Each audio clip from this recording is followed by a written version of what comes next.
We now have two super powerful Apple silicon chips to choose from, the M1 Pro and the M1 Max. But which one's right for you? Let's work it out.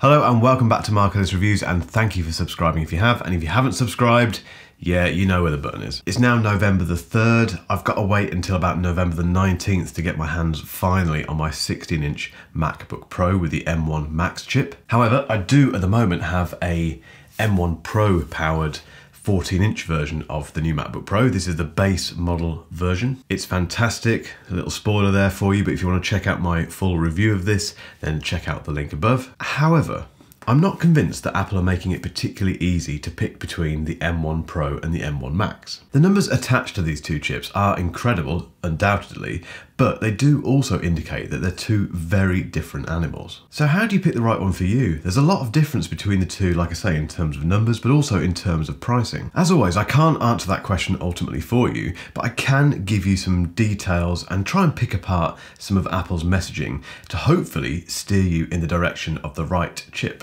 So the M1 Pro and the M1 Max chips do share some common features. They're also both available in both the 14-inch version of the MacBook Pro and the 16-inch version of the MacBook Pro. And that's quite refreshing from Apple, because in the past, they have sometimes reserved the more powerful chips for the more expensive or larger